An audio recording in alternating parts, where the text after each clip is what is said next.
What's up, guys?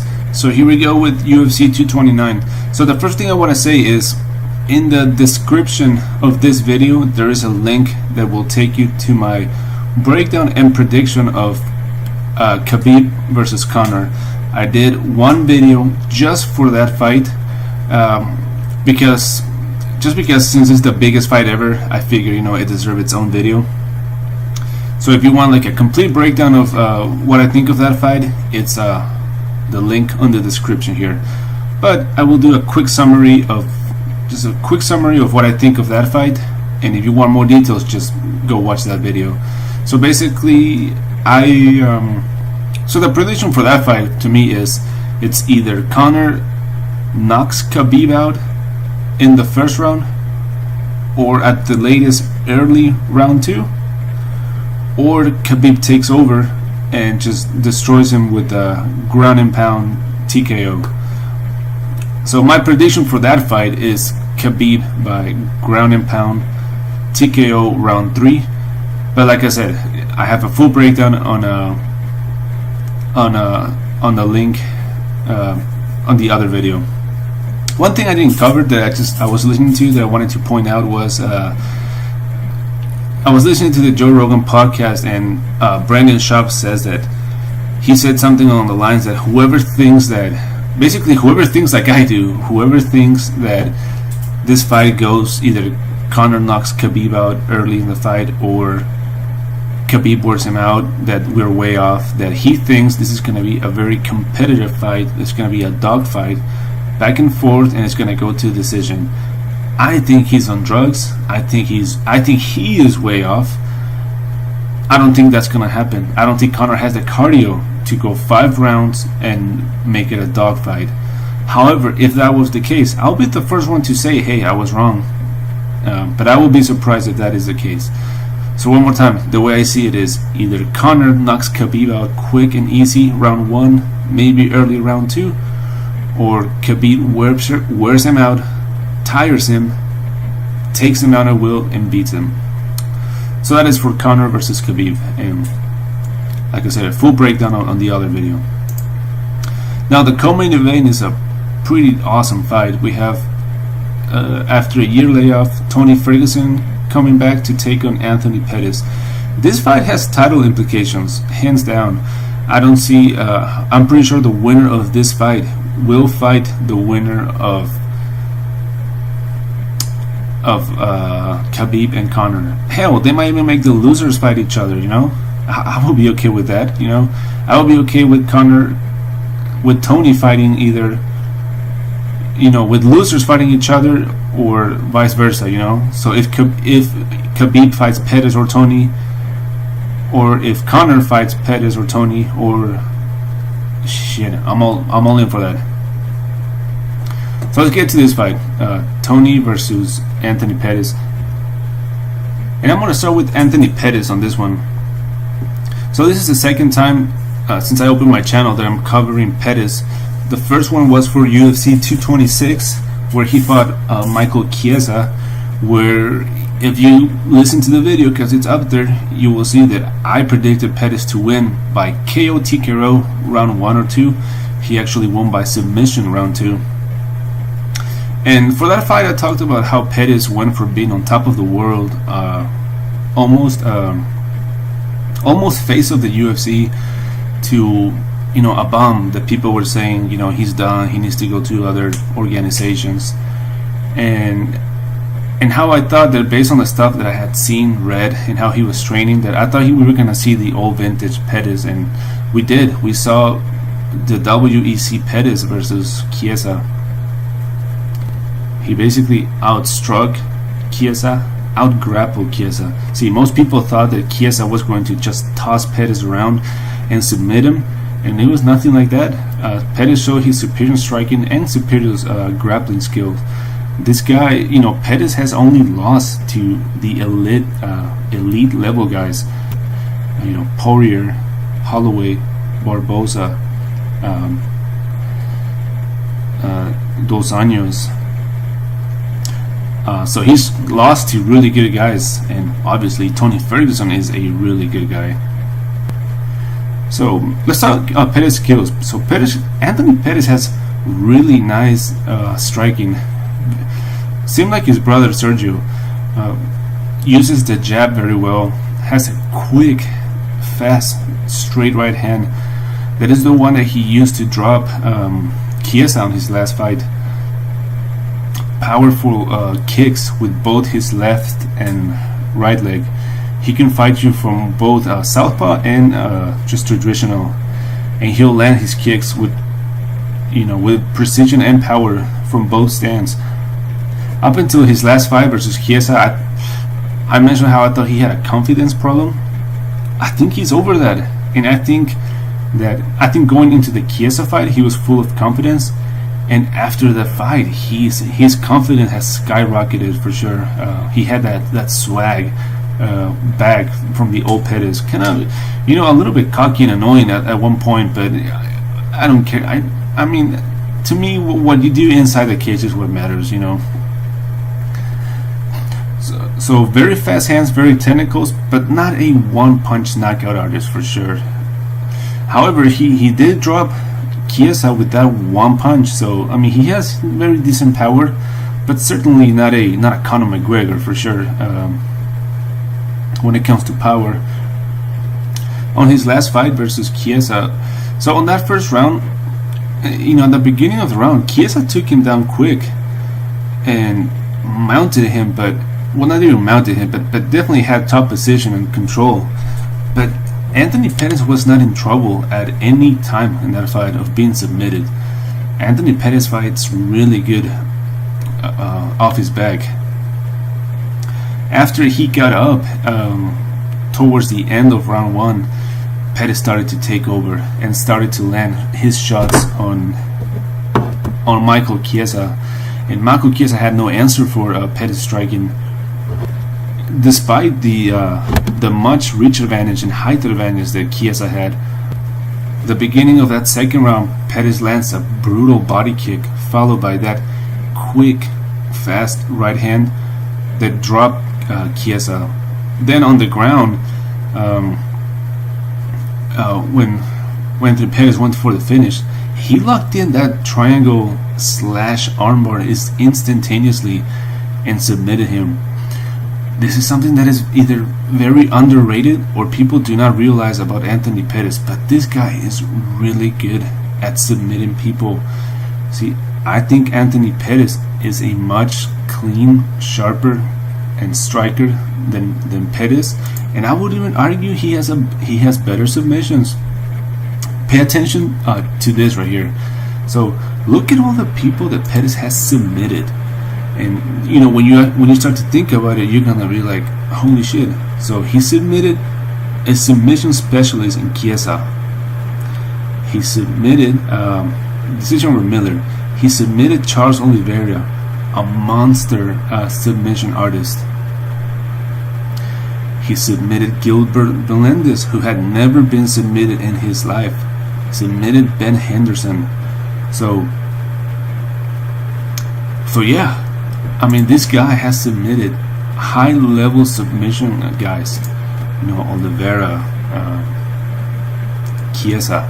So if this fight, for whatever reason, goes to the ground, I don't give Tony Ferguson the advantage. The only advantage that I give Ferguson, to be honest, on this is height, reach, and pressure and cardio. However, this is a three-round fight, so I think Pettis will hold up for 3 rounds, but not even experience. Both of them have monster experience as far as high-level competition. But yeah, so Pettis, in a nutshell, is a very high-level striker with sharp, crisp, technical striking, a lot of technique, mixes punches, kicks very well, and if you take him down, you're not really in the safe zone. I mean, at any moment, Pettis can submit you. I mean, if you can submit guys like Ben Henderson, Gilbert Melendez, Oliveira, Chiesa, you have to know what you're doing. So, something to keep in mind. So, he's taking on Tony Ferguson, who is coming into this fight from a couple of things, actually. So, Ferguson is coming from, one, a year layoff, which was his last fight with Kevin Lee, and a major surgery back in April when he was scheduled to fight Khabib, which I will get to in a second a little more. But let's talk about his skills. I think the best thing that Tony has is his unlimited cardio and just relentless pressures. Like I have always said that, you know, Tony Ferguson is the Max Holloway of the... Well, it kinda. His style is kind of similar to Max Holloway. I think Max Holloway is way better if we're talking, you know, skill for skill. But you know, a guy that just keeps going, gets better as the rounds goes by, and just never gets tired. I think that is the best weapons or the best assets that Tony Ferguson has. While I think Tony Ferguson is a good striker, I don't think he's an amazing striker. I don't think he's an elite level striker. You know, he's not a brutal. His speed is not the best. His fundamentals are also not very there. He's kind of like Khabib in a way, where he'll lift his chin up, hands down. You know, I say Pettis has better hands than Tony. You know, as far as technique and fundamentals and overall the striking skill, I think Pettis has it on Tony, while Tony has the pressure and cardio. So Tony's coming into this fight from, you know, again, year layoff, surgery, major surgery. But let's talk about his last fight versus Kevin Lee. So if you watch that fight, I gave the first round to Kevin Lee. As a matter of fact, had Kevin Lee landed maybe one or two more clean shots, it could have easily been a 10-8 round for Kevin Lee. It was a dominant round for Kevin Lee. Kevin Lee, that came into that fight with the staph infection, because the Kevin Lee that we saw versus Barboza was a complete different monster than the one we saw against Ferguson. Like on that, and you know, once again, you can go see this for yourself. So on that first round, Kevin Lee landed clean shots on Tony's chin and took him down effortlessly. No resistance from Tony.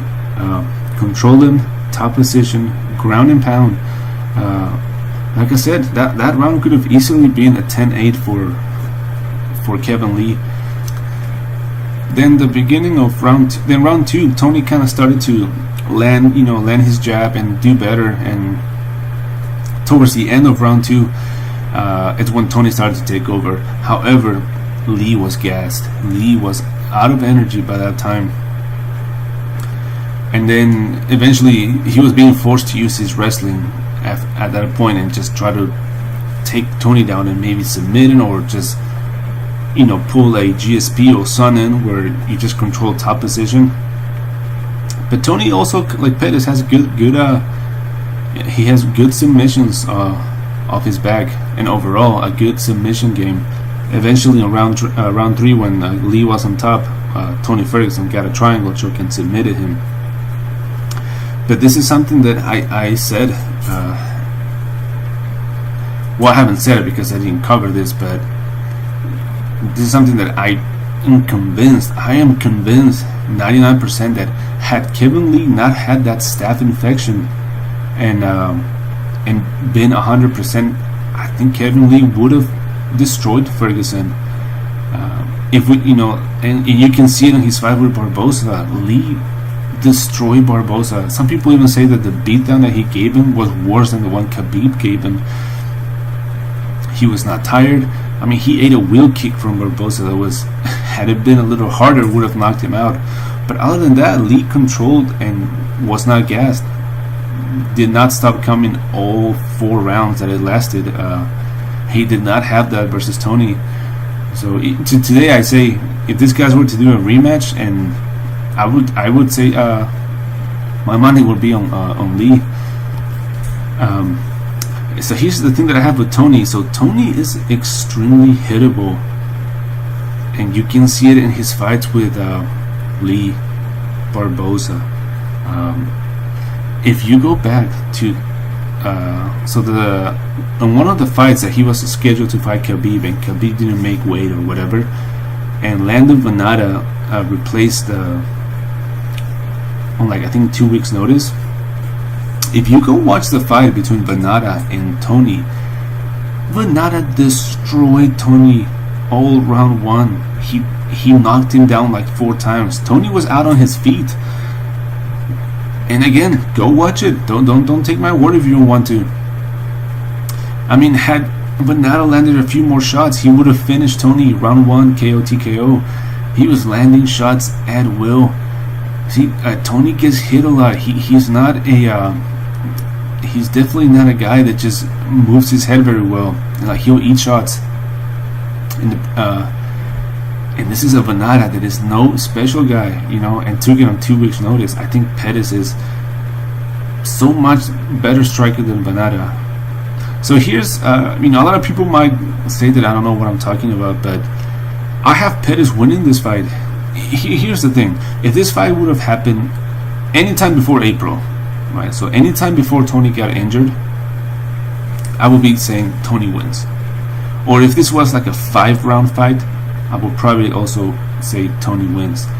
But the combination of being a 3-round fight, where I know Anthony will be able to hold out 3 rounds, Anthony being the better striker, faster striker, more technical striker, Anthony having the submission that I think, again, is superior to Tony's. Tony, 1 year layoff, no activity, major surgery in April. There's no way, I mean, I'm no doctor, but I'm pretty sure what I read was that the knee separate, like the bone separated from the muscle. So it wasn't just something that, you know, simple. He had to have surgery, so he had to be out of commission for at least 10 weeks, you know, and then ease his way into training. I just think the year layoff, surgery, the confidence in Pettis, and overall the better skills. Like I said, cardio and pressure Tony, but I don't think that's gonna matter on a 3-round fight versus a Pettis that is gonna be very well prepared and seems super motivated. So I'm going with the upset on this one. Let's see, let's take a look. You know, Pettis is a very, very decent underdog here. And when I make something to point out, guys, when I make my predictions, I don't give a shit what Vegas says. I mean, a guy can be minus 1,000, and if I think he's gonna lose, I'll say, hey, I think he's gonna lose.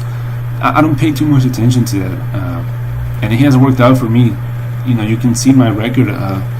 So I'm going with Pettis on this one, and I'm gonna get creative on this prediction. I think Pettis is gonna land something like a spinning back fist, drop Tony, and possibly even submit him.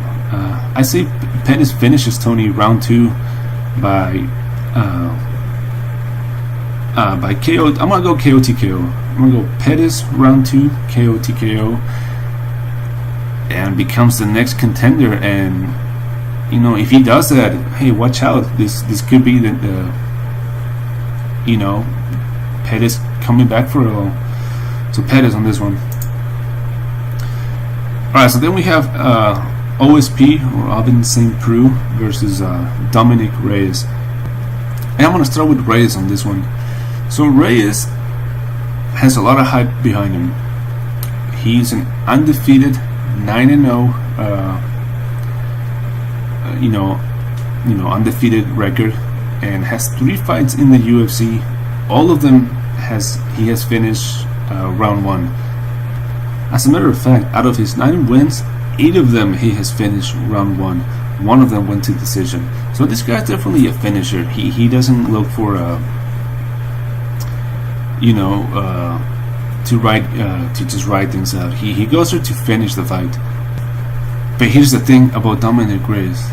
In my opinion, this guy has been fighting a whole bunch of nobodies, a whole bunch of guys that are nowhere near the elite or the top of the division in the UFC. I mean, I can tell you these names and you're gonna be like, who the fuck are those? Who the fuck is Joaquin Christensen, Jeremy Kimball?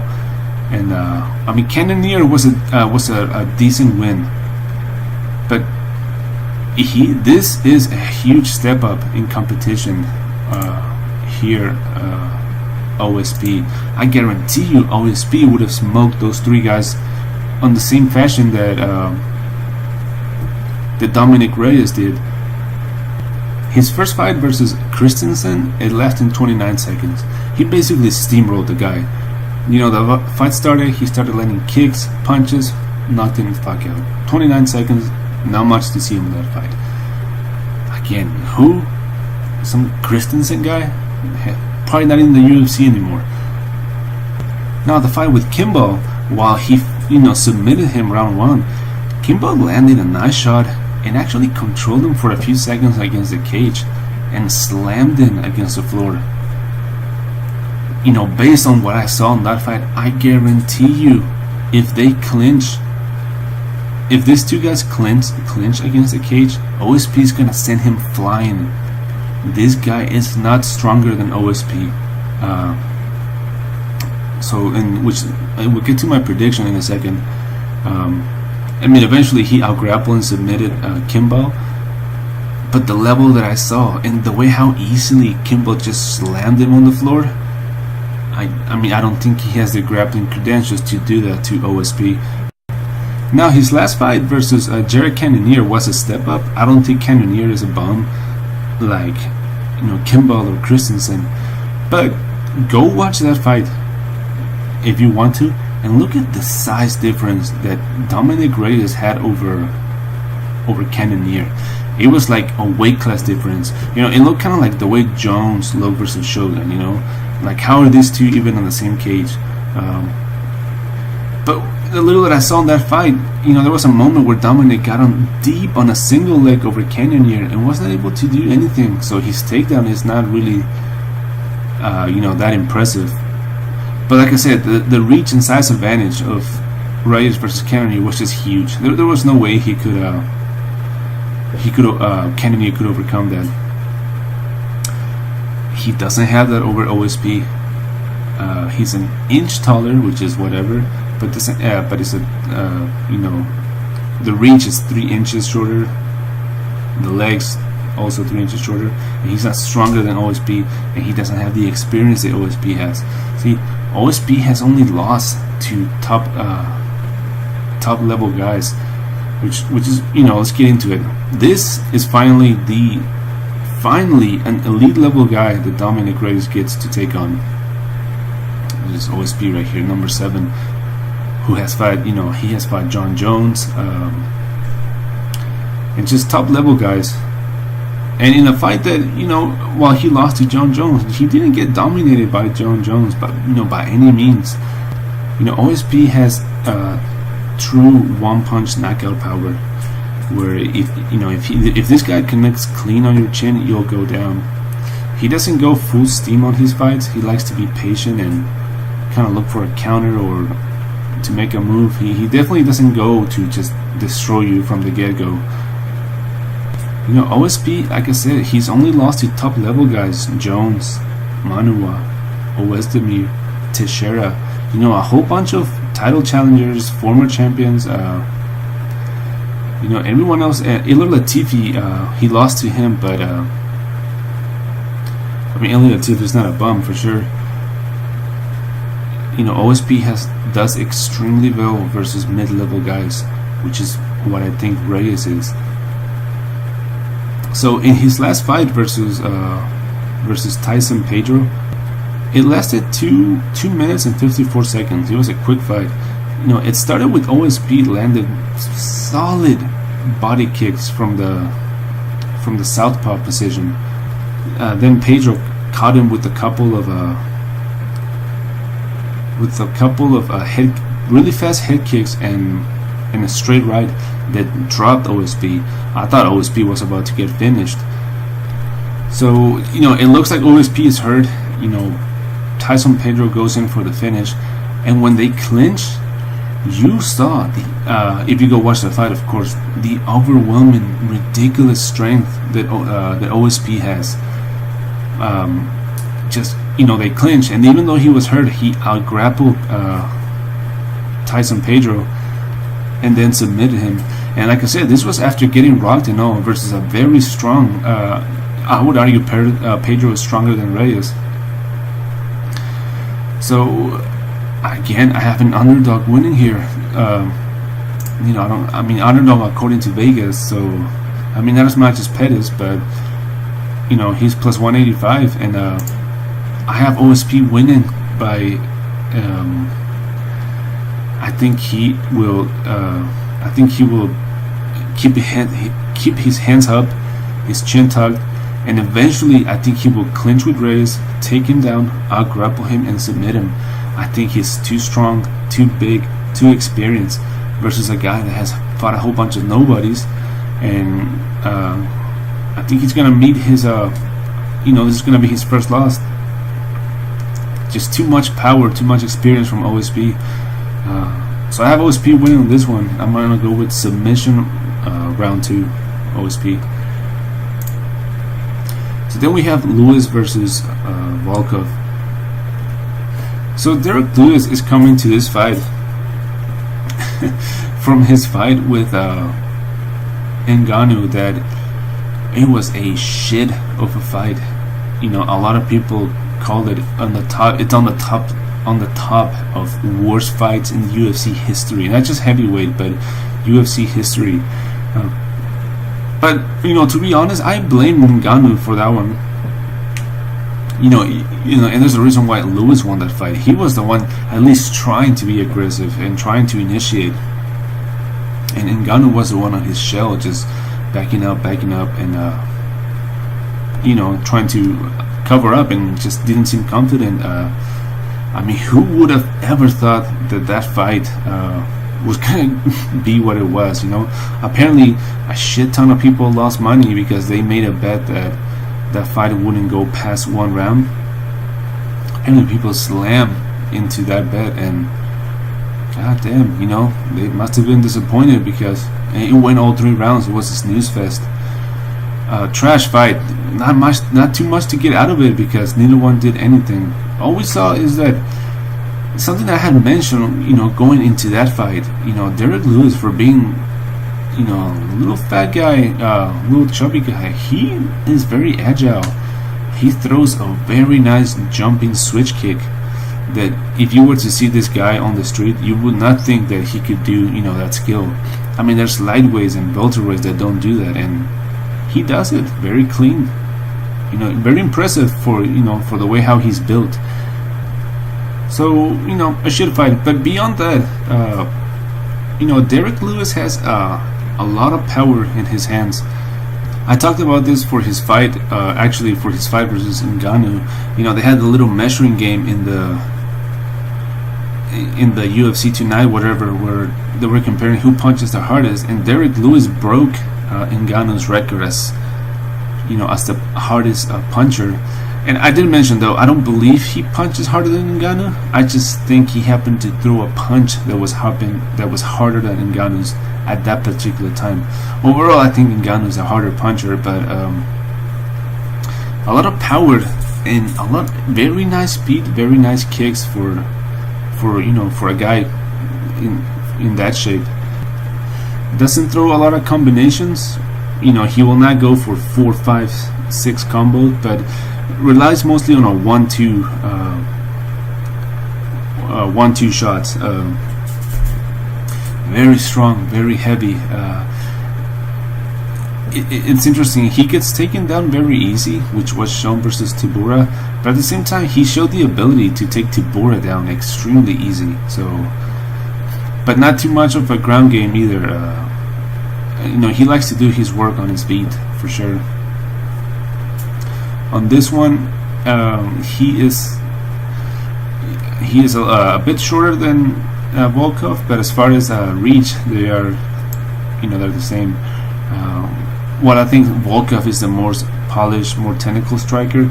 When it comes to power, Derek Lewis takes him to school. There is no,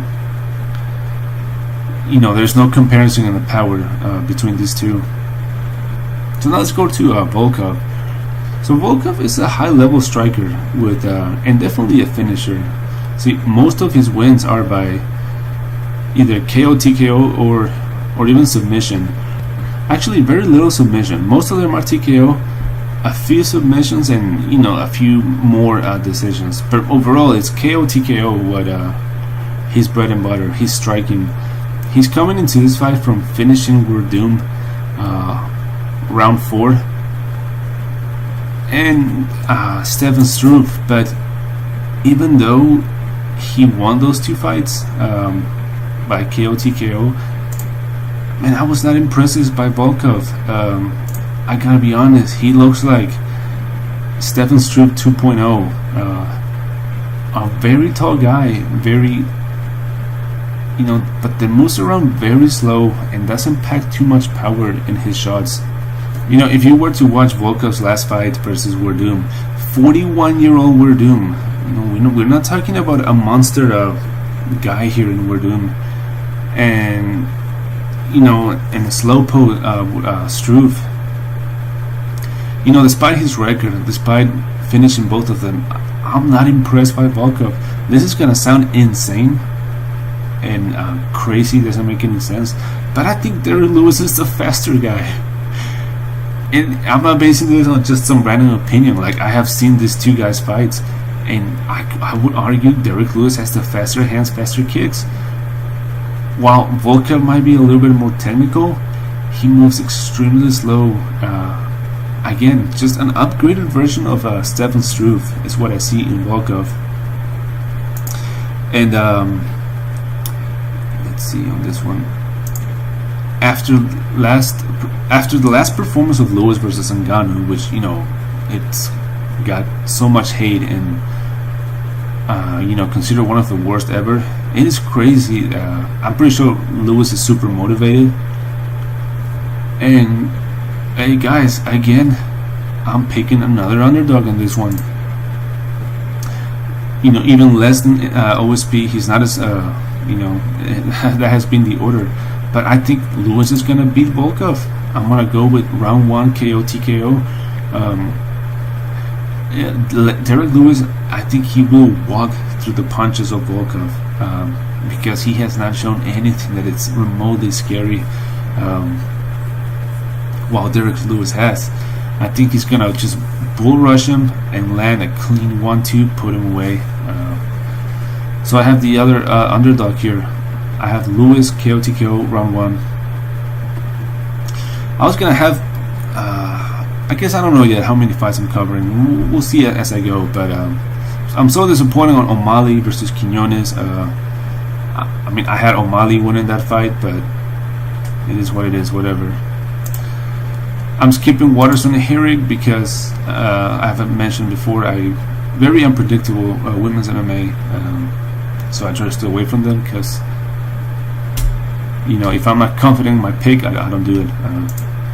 So then we have Sergio Pettis and versus Jussier Formiga, and so I'm gonna start with Pettis. When Pettis first came into the UFC, I was like, man, this guy is nowhere near his brother, nowhere near the skill and the dominance that we saw from Pettis in his early days.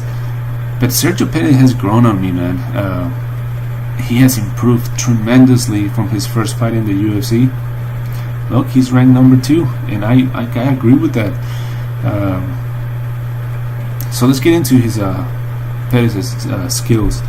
Pettis is coming into this fight with a lot of momentum and a lot of victories behind him. Really, other than his loss versus Henry Cejudo, who is he? He's the current champion right now.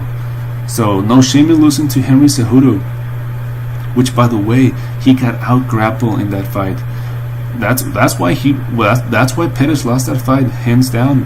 Henry Cejudo out grappled him, and there's no shame in that. I always talk about these Olympic wrestlers, which is exactly what, in my opinion, gave Cejudo his victory over Johnson. His, Olympic level wrestling.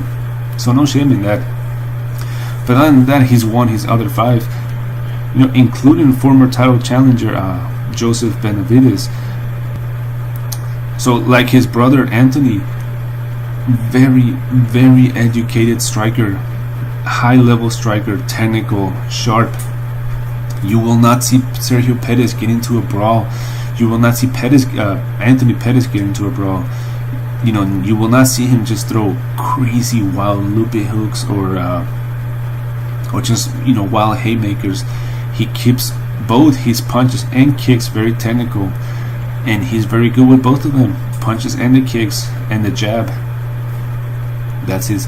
While I don't give him the same grappling that Anthony has, I would say the striking it's getting up there, up to par, and as far as the technicality of it specifically.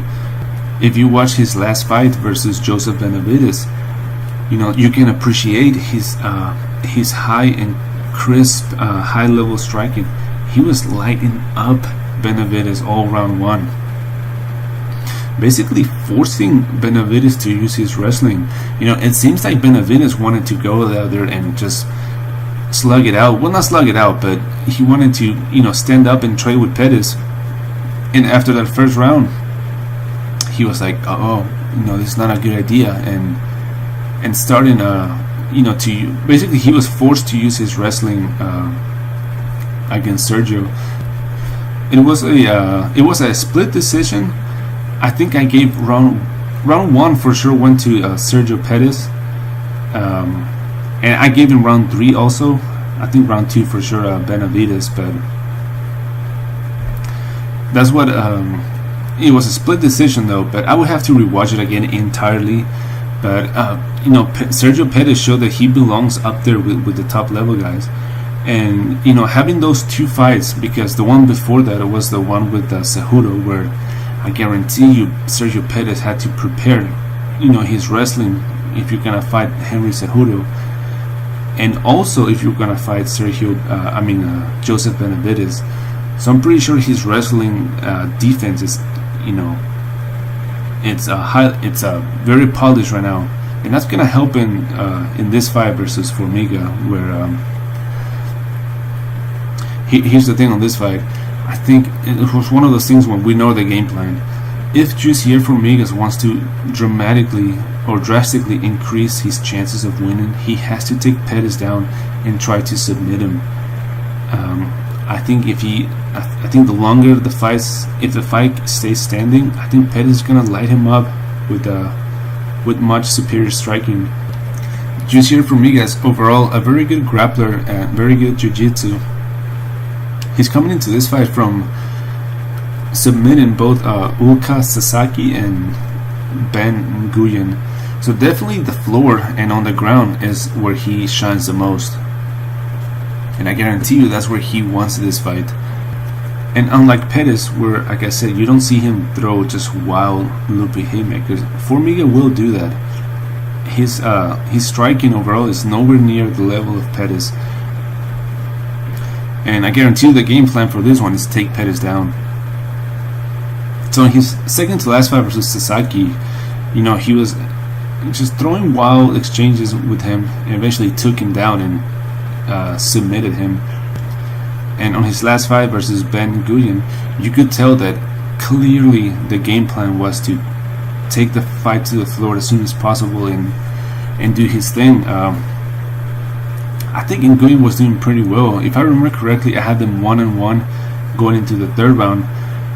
But then on that third round, he actually threw a spinning back fist that landed clean on Nguyen's face.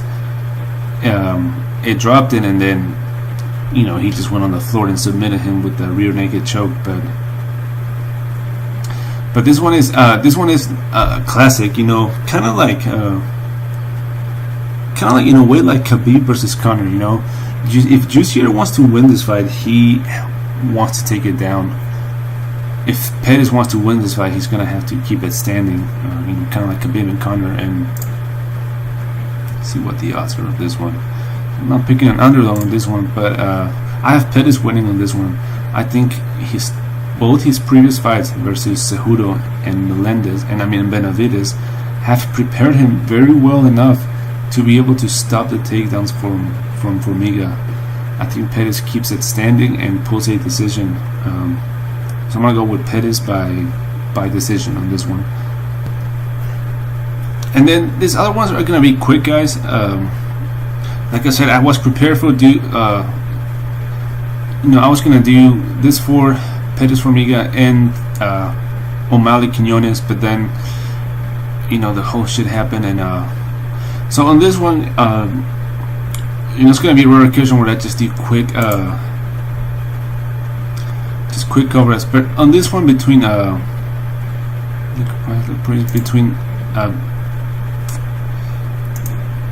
Vicente Luque and Jalen Turner, I'm gonna go with Vicente Luque KO TKO round 1. I think it's a mismatch.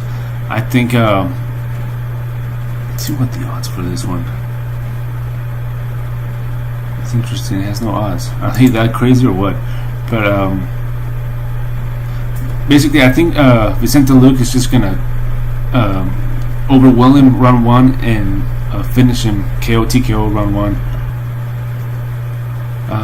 Turner making his UFC debut, having no solid victories, no high level names on his record. I think Luque is just gonna smoke him. So I got Luque KO TKO round 1. And then the other one, just real quick, is Gray Maynard versus Nick Lentz.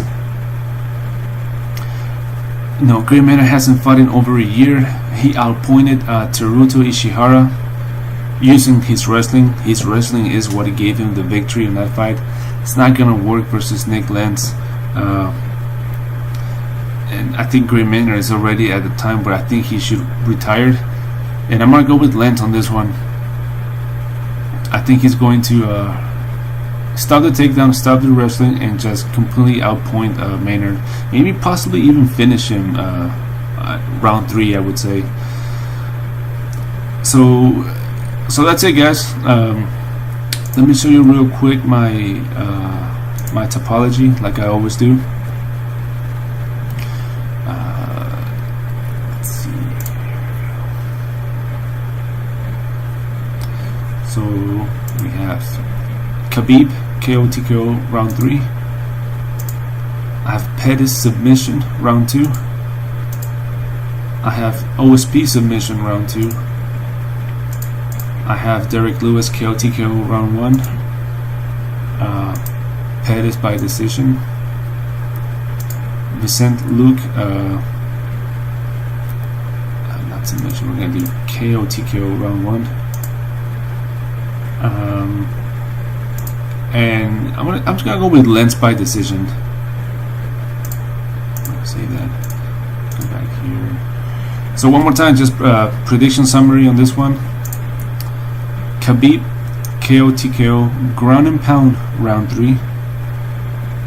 I'm gonna get creative on this one. If it hits, it'll be amazing. I'm gonna go with Anthony Pettis. I think he throws a spinning back fist, lands on Tony, drops him, finishes in round 2 by either KO TKO or a submission. It's hard to say. Well, we know because Pettis can do both. Owen St. Preux by submission round 2. Lewis by KO TKO round 1. So I got those 3 underdogs right there. I have Sergio Pettis by decision. Vicente Luque KO TKO round 1. And Nick Lentz by decision. So that's it, guys. I got 1, 2, 3, 4, 5, 6, 7 fights covered, predicted, and we'll see what happens. This should be the greatest fight ever, and we'll see. Alright, guys, have a good one.